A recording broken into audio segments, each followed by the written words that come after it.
প্রতিষ্ঠিত হচ্ছে প্রবাসীদের পাঠানো রেমিট্যান্স। বছরে গড়ে $25 বিলিয়ন বেশি রেমিট্যান্স পাঠান বিশ্বের নানা প্রান্তে ছড়িয়ে থাকা লক্ষ লক্ষ বাংলাদেশি। অথচ দেশে ফিরে এই রেমিট্যান্স যোদ্ধারা সোমবার তো দূরের কথা, প্রতিনিয়ত হচ্ছেন হয়রানি ও অবমাননার শিকার। সম্প্রতি সামাজিক যোগাযোগ মাধ্যমে এক আবেগঘন পোস্ট ভাইরাল হয়, যেখানে এক প্রবাসী নাগরিক লেখেন, কতটা হয়রানি করলে একজন প্রবাসী এমন কাজ করতে পারে। বাকিটা ইতিহাস। মাঝে মাঝে নিজের ভাগ্যের উপর ঘৃণা হয় এই দেশে জন্ম নিয়েছি বলে। এই কয়েকটি বাক্য যেন হাজারো প্রবাসীর হৃদয়ের চিৎকার। বিমানবন্দর থেকে শুরু করে ব্যাংক, প্রতিটি ধাপে বাধা। ফিরে আসা অনেক প্রবাসী অভিযোগ করেছেন, বিমানবন্দরে তাদের সঙ্গে আচরণ অত্যন্ত অপমানজনক। কোথা থেকে এত টাকা? কেন গাড়ি কিনলেন? কেন জমি নিচ্ছেন? এসব প্রশ্নের মুখোমুখি হতে হয় প্রায় প্রতিটি ধাপে। এক প্রবাসী বলেন, BMW কিনেছি বৈধ উপার্জনে, কিন্তু দেখি পুলিশের সন্দেহ, ব্যাংকের সন্দেহ, সমাজেরও সন্দেহ, প্রবাসীরা যেন চোর ডাকাত।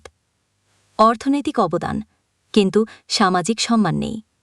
জাতীয় রাজস্ব বোর্ড, বাংলাদেশ ব্যাংক ও প্রবাসী কল্যাণ মন্ত্রণালয়ের পরিসংখ্যান বলছে, 2024 সালে বাংলাদেশে আসা বৈদেশিক মুদ্রার 78% এসেছে মধ্যপ্রাচ্য, ইউরোপ ও মালয়েশিয়া থেকে পাঠানো রেমিট্যান্সের মাধ্যমে।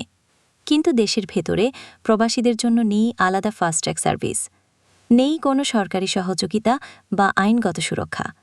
বিশেষজ্ঞরা বলছেন, এই বৈষম্য দীর্ঘদিন ধরে চলে আসছে। সরকার পরিবর্তন হলেও দৃষ্টিভঙ্গির পরিবর্তন হয় না। প্রবাসীরা কেবলমাত্র অর্থের উৎস হিসেবে ব্যবহৃত হচ্ছেন। সমাধান কি? প্রবাসী বান্ধব নীতিমালা তৈরির তাগিদ দিচ্ছেন অর্থনীতিবিদ ও মানবাধিকার কর্মীরা। তাদের দাবি, বিমানবন্দরে প্রবাসীদের জন্য আলাদা লেন ও সহায়ক ডিস্ক চালু করতে হবে।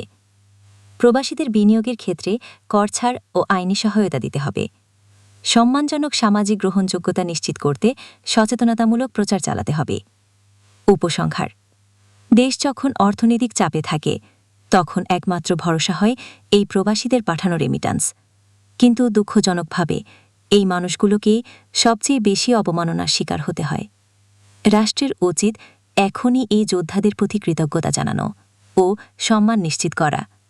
না হলে আমরা শুধু অর্থ হারাবো না, হারাবো মানুষের আস্থা ও ভালোবাসা।